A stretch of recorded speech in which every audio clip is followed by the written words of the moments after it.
India పర్యటన ఇప్పుడు Putin చేసినటువంటి ఇండియా పర్యటన ఇప్పుడు ట్రంప్లో మరింత భయాన్ని రేకెత్తిస్తున్నట్లుగా తెలుస్తోంది.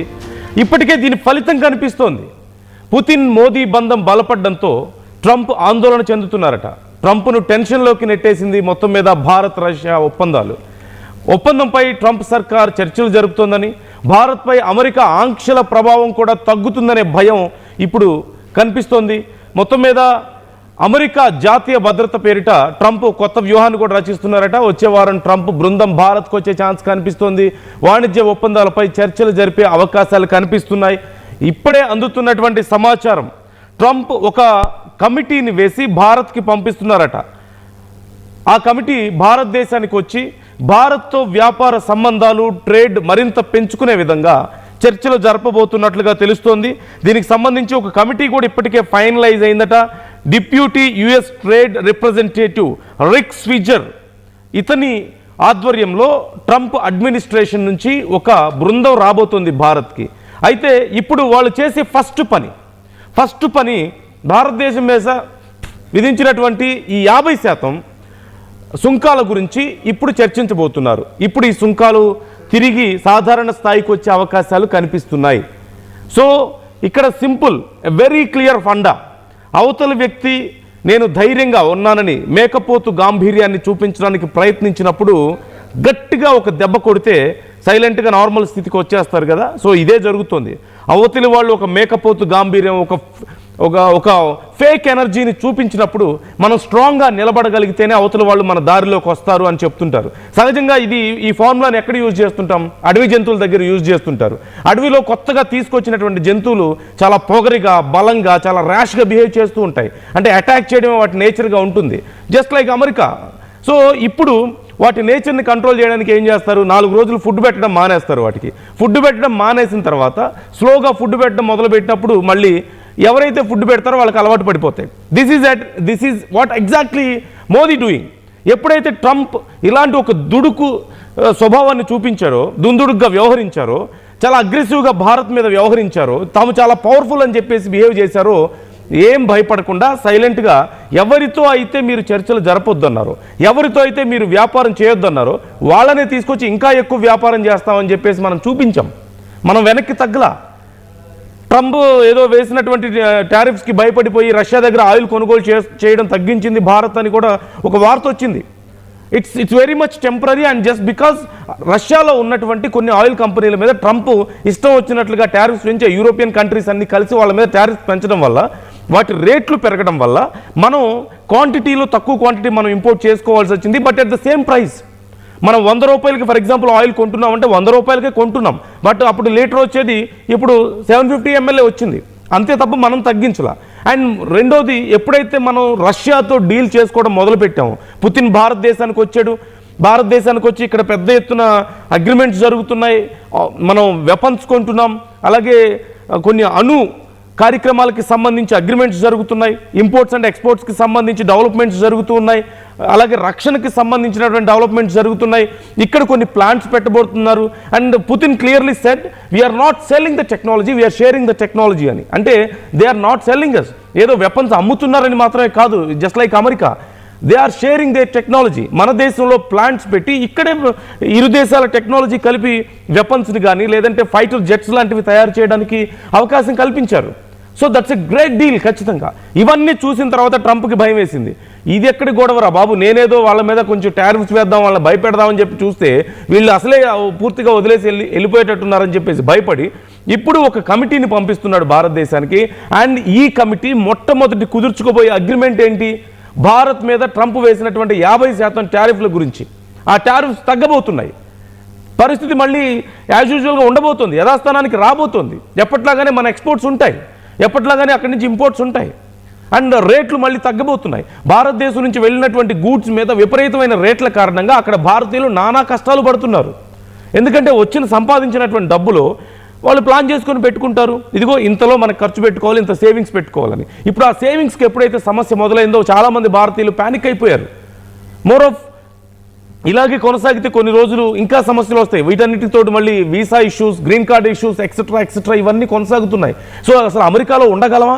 లేదంటే అమెరికా వెళ్ళాలన్న ఆలోచన కూడా చాలామందికి భయాన్ని కల్పించింది. అసలు అమెరికా ఎందుకులే వెళ్ళడం, వేరే దేశాలు చూసుకుందాం, లేదంటే అమెరికాలో ఉన్నవాళ్ళు కూడా ఎప్పుడైనా ఇంటికి వెళ్ళిపోతే బెటర్, ఇండియాకి వచ్చేస్తే బెటర్, ఎప్పుడేమవుతుందో తెలియడం లేదని చెప్పేసి కొంతమంది. ఇవన్నీ కేవలం టారిఫ్స్, రూల్స్ అండ్ రెగ్యులేషన్స్ మాత్రమే కాకుండా డైరెక్ట్గా ఇండియా మీద విషయం కక్కేశాడు. అంటే ఏమని, భారతీయులకు ఉద్యోగాలు ఇవ్వద్దు, అమెరికాకే ఉద్యోగాలు ఫస్ట్ ఇవ్వాలి అమెరికన్స్కే, లేదంటే భారతదేశంలో మీరు పెట్టుబడులు పెట్టొద్దని కంపెనీలకు చెప్పడం, డెడ్ ఎకానమీ అని చెప్పేసి గేల్ చేయడం, ఇష్టం వచ్చినట్లుగా మాట్లాడడం, కామెంట్స్ చేయడం. సో వీటన్నిటి వల్ల ట్రంప్ ఏమనుకున్నాడు, ఓకే నేను అన్ని రకాలుగా వీళ్ళని ఇబ్బంది పెట్టేశాను, అంటే వీళ్ళ ఎకానమీని దెబ్బ కొట్టేశాను, వీళ్ళ ఇంపోర్ట్స్ మీద దెబ్బ కొట్టేశాను, అంటే మనం చేసే ఎక్స్పోర్ట్స్, సో వాటి మీద దెబ్బ కొట్టేశాను, రష్యాతో ఆయిల్ డీల్స్ తగ్గిపోయాయి, ఇక మొత్తం నా కంట్రోల్లోకి వచ్చింది, భారత్ ఇప్పుడు చచ్చినట్టు నేను చెప్పినట్టే వింటుందని చెప్పేసి ట్రంప్ అనుకున్నాడు. బట్ అనుకున్నది ఒకటి, అయింది ఒకటి, తానొకటి తెలిస్తే దైవం ఒకటి తెలుస్తుంది అన్నట్లుగా ట్రంప్ ఒకటి అనుకున్నాడు రిజల్ట్, మోదీ ఇంకోటి చేసి చూపించాడు. Of course we must appreciate our Indian government. ఇలాంటి సందర్భంలో రాజకీయాలకు అతీతంగా ప్రతి ఒక్కరు ఈ విషయంలో అప్రిషియేట్ చేసి తీరాలి. ఎందుకంటే కొన్ని దశాబ్దాల ఫ్రెండ్షిప్ని మరొకసారి మనం బలంగా నిలబెట్టుకోగలిగాం ఇలాంటి పరిస్థితుల్లో. అందులోనూ ఇండియాలో హై టెన్షన్ ఇష్యూస్, ఎందుకంటే ఈ మధ్య బాంబ్ బ్లాస్ట్ జరగడం, లేదంటే పెద్ద ఎత్తున ఉగ్రవాదుల నెట్వర్క్ అంతా బయటపడడం, అవన్నీ ట్రాక్ చేస్తూ ఇలాంటి సిచ్యువేషన్స్లో, అంటే ఇక్కడ పుతిన్ పర్యటన ఉన్న నేపథ్యంలో కూడా దీని మీద ఎఫెక్ట్ చూపిస్తోంది ఇలాంటి ఇష్యూస్ అన్నీ కూడా అని అనుకున్నారు చాలామంది. They planned it. ఓ పక్క ఆర్థికంగా దెబ్బ కొట్టి, ఇంకో పక్క వీసాలు ఆపేసి, గ్రీన్ కార్డ్స్ ఆపేసి, ఇంకో పక్క ఇక్కడ మన దేశంలో దాడులు చేసి, మొత్తం మీద భారత్ చాలా అన్స్టేబుల్గా ఉందని ప్రూవ్ చేయాలనుకున్నారు ప్రపంచ దేశాలకి. బట్ భారత్ విత్ స్టాండ్ అయింది, మనం మరింత స్ట్రాంగ్గా నిలబడగలుగుతున్నాం. This is what exactly happening throughout the history మొత్తం చూసుకున్నా సరే, ఎన్ని రకాల ఇన్వేషన్స్ జరిగినా, ఎన్ని రకాల వార్స్ జరిగినా, ఎన్ని రకాల ఒత్తిళ్లు జరిగినా, ఎన్ని రకాల ఉగ్రకుట్రలు జరిగినా, we were able to withstand. Still we are standing strong, we are standing still. This is only repeats every time, even in future also. ఇప్పుడు ట్రంప్కి అర్థమైంది ఆ విషయం, అందుకే ఇప్పుడు కమిటీని పంపిస్తున్నాడు. ఎందుకు పంపిస్తున్నాడు మరి? ఇన్ని రోజులు ఎందుకు మాట్లాడలేదు? టారిఫ్ల గురించి ఇన్ని రోజులు ఎందుకు మాట్లాడలేదు?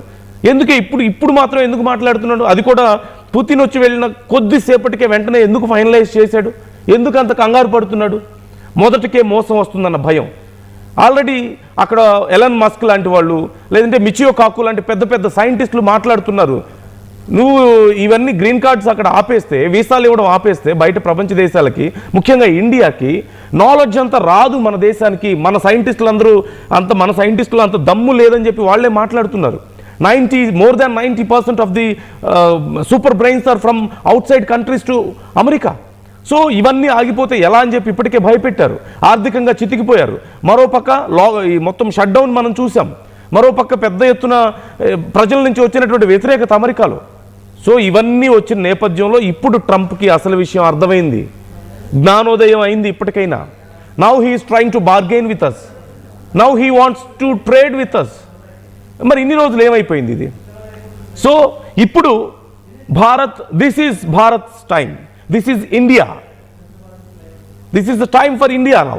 ఇప్పుడు మనం స్ట్రాంగ్గా ఉండగలగాలి.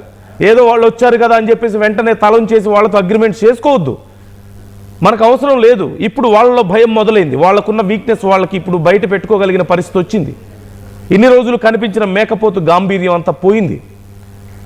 అదేదో పులిని చూసి నక్క వాతలు పెట్టుకున్నట్లుగా ఏదో వాతలు పెట్టుకున్నాం కదా, ఇది చూసి మనల్ని పులి అనుకుంటారని చెప్పేసి అమెరికా అనుకుంది, ట్రంప్ అనుకున్నాడు. బట్ రియాలిటీ మనకు తెలుసు, ఇప్పుడు వాళ్ళకి తెలుస్తుంది రియాలిటీ ఏంటనేది.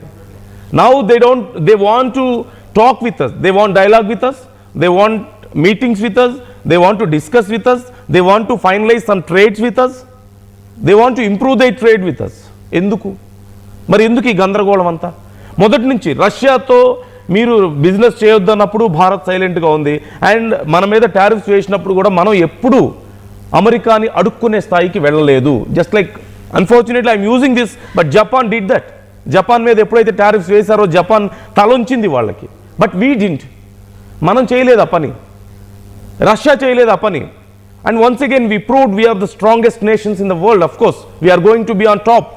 ఇదే కదా స్ట్రాంగెస్ట్ లీడర్స్కి ఉండేటువంటి క్వాలిటీస్. లీడర్ అంటే I don't mean not just Modi, I mean India. India is going to be a leader ఖచ్చితంగా. సో మీరేమనుకుంటున్నారు? ఇండియా చేసింది కరెక్ట్ అని ఇప్పటికైనా మనం నమ్మొచ్చు కదా.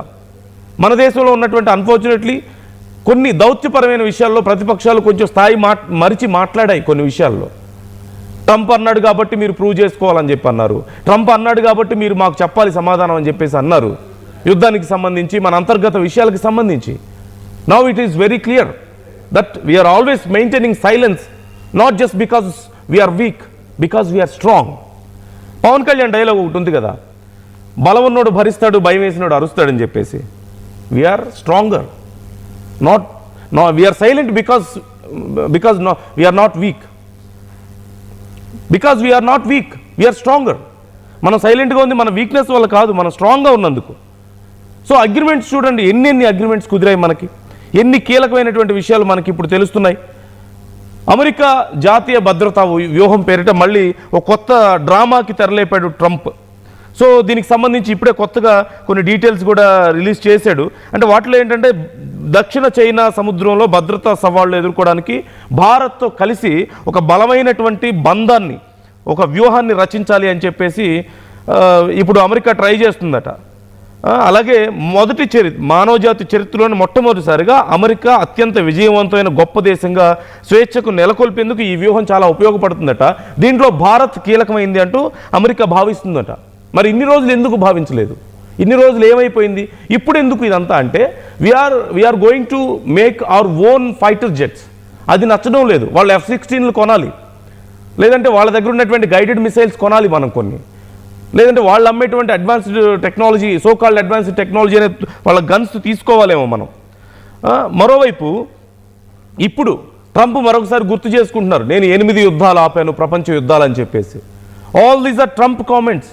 ట్రంప్ ఒక కమిటీని పంపించడం, అలాగే ఇప్పుడు ఈ అమెరికాకి సంబంధించినటువంటి ఈ అగ్రిమెంట్స్ కుదుర్చుకోవడం, అమెరికా జాతీయ భద్రతా వ్యూహం అంట, దీనికి సంబంధించి ఒక అగ్రిమెంట్ కుదుర్చుకోవడం, అలాగే మనతో కలిసి చైనా బోర్డర్లో కొన్ని రకాల సెటప్స్ ప్లాన్ చేసుకోవడం, వ్యూహాలు ప్లాన్ చేసుకోవడం. So it's very clear that we are in winning stage. మనం ఉన్నాం విన్నింగ్ స్టేజ్లో, మనం కనిపిస్తున్నాం. మరోవైపు ఇప్పుడు మనం వెంటనే వీక్ అయిపోవాల్సిన అవసరం లేదు. వాళ్ళు వచ్చిన వెంటనే వాళ్ళు చెప్పిన ప్రతిదానికి తల ఊపాల్సిన అవసరం కూడా లేదు ఇప్పుడు భారత్కి. ఎందుకంటే we have very much freedom to negotiate. ఇప్పుడు we have very much time to negotiate. In fact మనకి టైం ఉంది, ఆ ఫ్రీడమ్ ఉంది, ఆ ఛాన్స్ ఉంది, నెగోషియేట్ చేయాలి. అమెరికాతో నెగోషియేట్ చేయడానికైనా, అమెరికాతో స్ట్రిక్ట్ రూల్స్ మనం పెట్టుకోవడానికైనా ఇదే కరెక్ట్ టైం. సో అసలు పుతిన్ భారతదేశానికి వస్తున్నప్పుడు చాలామంది అనుకున్నారు, ఇప్పుడు పిచ్చి పట్టినోళ్ళగా ట్రంప్ ఇంకేమేం చేస్తాడో, మనం కేవలం వాళ్ళ దగ్గర ఆయిల్ కొంటేనే ఇంత పెద్ద గందరగోళం చేశాడు కదా. Even Putin said it clearly. ఒక నేషనల్ ఛానల్కి ఇచ్చినటువంటి ఒక ఇంటర్వ్యూలో పుతిన్ మాట్లాడిన మాటలు ఇవి. ఏమని? భారత్ మీద అసూయతో, భారత్ ఎదుగుదలను చూడలేక భారత్ మీద అసూయతో కొంతమంది రష్యాని ఒక సాకుగా చూపించి ఒత్తిడి తెచ్చే ప్రయత్నం చేస్తున్నారని పుతిన్ మాట్లాడిన మాటలు ఇవి. ఎవరి గురించి మాట్లాడాడు? అమెరికా గురించే మాట్లాడాడు. అమెరికానే కదా ఆ పని చేసింది. మనకంటే చైనా ఎక్కువగా ఉంటున్నప్పుడు చైనా మీద ఆంక్షలు పెట్టకుండా, చైనా మీద టారిఫ్స్ వేయకుండా, కేవలం భారతదేశం మీద మాత్రమే టారిఫ్స్ ఎందుకు వేసాడు ట్రంప్? బికాజ్ మన మీద ఈర్ష్య ఉంది, ఆ అక్కసు వెళ్ళగక్కుతున్నాడు. అందుకే ఈ రూపంలో రష్యాని చూపించి మన మీద వెళ్ళగక్కుతున్నాడు. ఒకవేళ నిజంగా ఆర్డర్లో చేయాలనుకుంటే, నిజంగా అదే బలమైన కారణం అంటే యూరోపియన్ కంట్రీస్ అన్నీ కలిసి ముందు చైనాని కదా దెబ్బ కొట్టాల్సింది. ఆ విషయంలో చైనా మీద వేయాలి కదా 100%, మన మీద 50% వేసినప్పుడు. బట్ వాళ్ళ మీద ఎందుకు వేయలేదు? It's very clear. ఇప్పటికైనా భారతదేశం అంటే ఏంటో ట్రంప్కి తెలిసి వచ్చింది. ఇప్పటికైనా భారతీయులు అంటే ఏంటో ట్రంప్కి తెలిసి వచ్చింది. భారతదేశంలో ఉన్న ప్రభుత్వాలు గంగిరెద్దులుగా తలూపే పరిస్థితి లేదు అని తెలిసి వచ్చింది.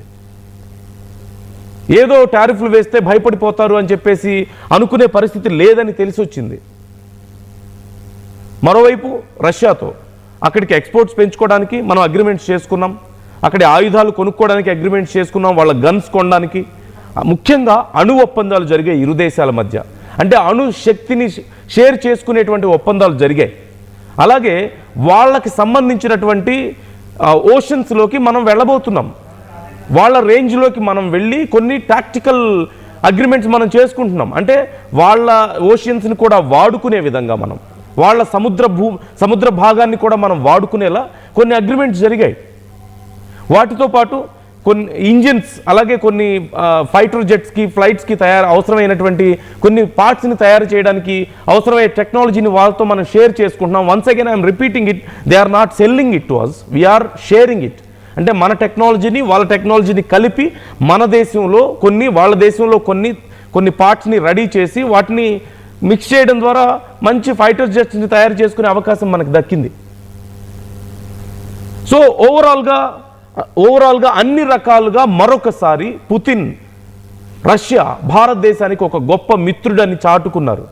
దశాబ్దాల టైం టెస్టెడ్ ఫ్రెండ్షిప్ మనది. ఎన్నో సందర్భాల్లో చాలా క్లిష్టమైనటువంటి పరిస్థితుల్ని దాటొచ్చాం, యుద్ధాలని దాటొచ్చాం. యుద్ధాల్లో వాళ్ళకు అవసరమైనప్పుడు మనకు అవసరమైనప్పుడు వాళ్ళు సైన్యాన్ని ఇచ్చిపుచ్చుకున్నారు, మధ్యలో టెక్నాలజీని ఇచ్చిపుచ్చుకున్నారు. భారతదేశం కష్టాల్లో ఉన్నప్పుడు ఆర్థికంగా రష్యా నిలబడగలిగింది, భారతదేశానికి ఆయిల్ చీప్గా అందించగలిగింది. అంతర్జాతీయ ఒత్తిళ్లను తట్టుకోవడంలో ఇరు దేశాలు కలిసి పనిచేశాయి. భారతదేశం మీద ఒత్తిడి తెచ్చినప్పుడు రష్యా నిలబడగలిగింది. At the same time Russia మీద ఆంక్షలు పెడుతున్నారు, వాళ్ళతో బిజినెస్ చేయొద్దన్నప్పుడు భారత్ విత్ స్టాండ్ అవ్వగలిగింది ఆ విషయంలో కూడా. So we are time tested friends. అంటే మనం ఇలాగే కొనసాగబోతున్నాం. సో మీరేమనుకుంటున్నారు ఈ విషయంలో? మీకేమనిపిస్తుంది? కామెంట్ చేసే ప్రయత్నం చేయండి. ఇప్పుడు అమెరికా విషయంలో మనం ఏం చేయాలి?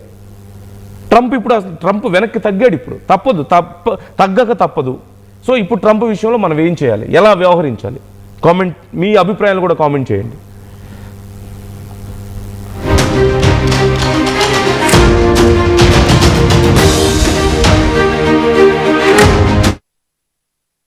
ఒకప్పుడు హైటెక్ సిటీ దగ్గర తక్కువ ధరలో ప్లాట్లు కొనుక్కుని బాగుపడ్డారు.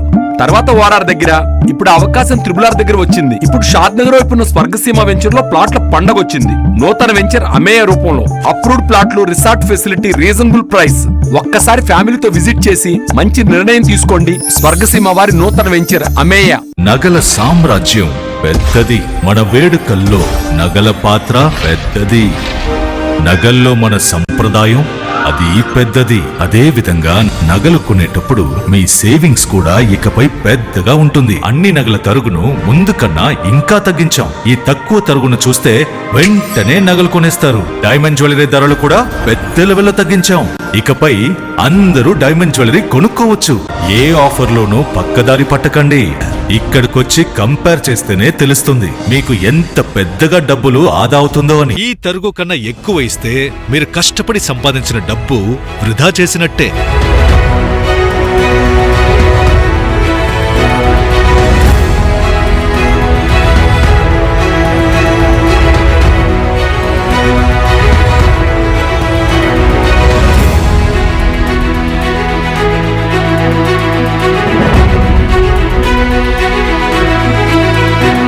లలితాలో నగలు కొనండి, ఎక్కువ డబ్బులు ఆదా చేయండి.